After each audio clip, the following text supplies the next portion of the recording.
Hey guys, still jamming, and I thought I'd do one more. So yeah, before I get into it, so I'm learning how to play the piano. I hope you fellas trying to do stuff and challenging yourself. So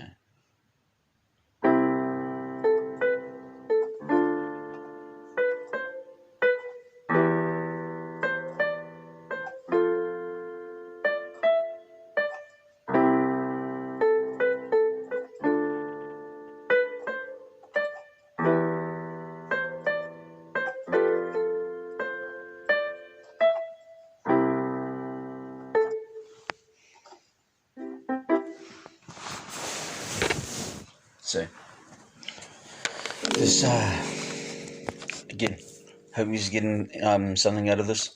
I know that there's lots of videos and stuff that you could be watching, but this is just for me to share it with my few friends and so you can look at this in your leisure and maybe my my family and my close ones will be able to share this. Should I not be here tomorrow, I thought maybe I could leave something that might be of some value. So today my next episode is on listening. So um, quickly, please keep in touch. Subscribing to the channel is great if you feel like you're getting something out of these videos, and I do need feedback. Anyway, learning is what I'm getting out of doing from these videos.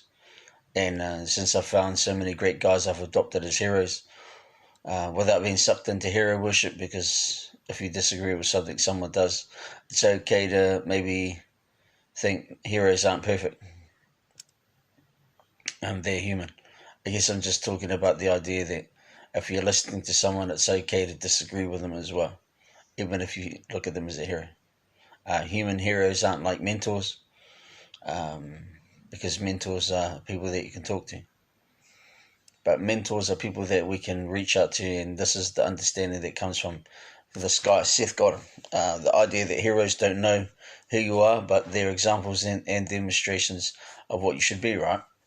Heroes to me are people who do right even when it's easy to do nothing, and do what's destructive. And we've all read stories of how a hero makes mistakes, but this is the story of a hero's tragedy to triumph. We can follow the hero through his transformation as he goes from challenge to challenge and take what we can from the safety of the sidelines, gather motivation and resilience, and applying what we've learnt from our heroes. And that's because we have to listen to someone, right? We all start off learning by imitating, and we want to imitate great examples we know will work, heroes, listening. So from talking about heroes to listening to our heroes, I've decided that listening was the next subject to connect um, these videos together. The main thing I felt was most relevant about listening was, although I've been talking about so many subjects already, the reason I think all these analogies tie into the content is being because I've been present and I'm trying to listen to what's coming out of my research as well, as what the people closest to me have shared, and letting what I've read and researched over years bubble to the surface and let it all meld and come together. Sifting through everything I've previously learned without trying to be too perfect is crucial to getting things flowing, which helps keep my mind from overthinking. The best information will connect together with insight and creative descriptions of what has to seem connected in multiple ways from start to finish, which is why I have to listen so well. I think the hardest part of listening is it leaves us open to being vulnerable. Something funny about being vulnerable is it's what happens when you take risks. So I talked about risks yesterday in the episode about being simple. Taking risks and listening lets you level up. Was it actually yesterday? It was like 5 minutes ago. Just being transparent. So I wrote this as trying to keep them together. Listening isn't hard if you can put your preconceptions aside.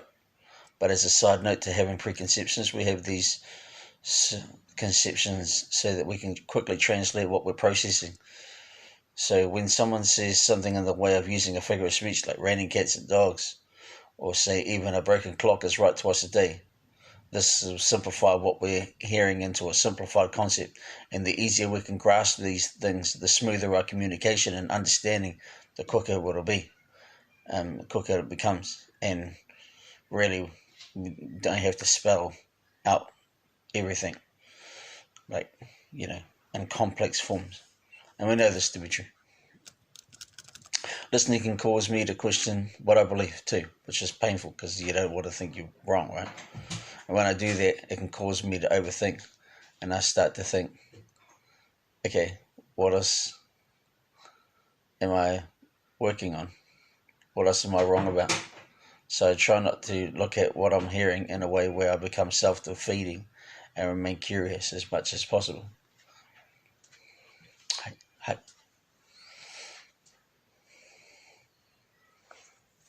Sent from God.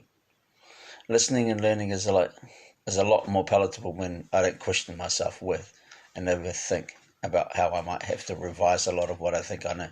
I try to keep things in context, and what I like to do is look at what I'm hearing with fresh ears, and I even look at the new information like it's the third person. I was even thinking, when I'm listening to someone or I'm having a conversation, I look at it from my point of view, look at it from their point of view, and then I take myself out of the conversation and I look at it from someone that doesn't know either, and then you just hear it for what it is. And I think it might have been Plato who said everything we learn we already knew and know. And when we learn something new, it's more like we already know it or knew it, and we're merely being reminded of something we already knew. Listening is better when who you're talking to isn't a dick. And there's a saying that goes, just because you're right doesn't mean you have to be a dick about it. Or you might have a big dick, but you don't have to wave it in people's faces. Now, even if someone's an arsehole, I find that I can still have humility, even though I might not choose to give the arrogant so-and-so the credit of agreeing with them. And what I mean is, even if someone is against me or I disagree with much of what they've said, even if someone is against me or I disagree with much of what they've said, if they have a point, I always take a mental note. And that's because I'm a believer in learning from my friends as well as my enemies. Sun Tzu said, do not interrupt your enemies when they're making a mistake. And the arrogance of an enemy can sometimes teach me a lesson they probably shouldn't have. And a side note on enemies is they have much to teach us if we pay attention. And that's why I leave this subject for now. I don't believe I have enemies. I only have people that I disagree with. And just because I disagree with you doesn't mean I'm against you. Now, a few last things I'd like to say on the subject of learning. Not everyone that teaches you is your teacher, and not everyone that teaches you something is your friend. And a smart man will learn from his mistakes, but a wise man will learn from others. A smart man will learn from his mistakes, but a wise man will learn from others. Sometimes we learn from not just what people say and do, but we can also learn from what they don't say. I've always tried to pay close attention to people's intentions and keep a keen eye out for not just what they say, but how they say it. Listening isn't hard if we take out our ego. And should you want to understand what someone means, the best thing you can do is ask questions. The quality of question can tell you a lot about the intelligence and level of maturity of the one asking the questions. And the best way to ask the best questions so that you might extract the most wisdom when especially talking to the smartest people in the room, which you may be fortunate to be in as well. Well, first you have to listen. And I'll leave it there. So, I hope everybody's getting something if they're following this, especially my bro. Thanks, bro. Curtis, I did not click for kids so that we could put comments in it. So, my next episode will be on attention, and I hope you fellas are having a great day or a great night wherever you are, and I pray for more power and strength to come into your life.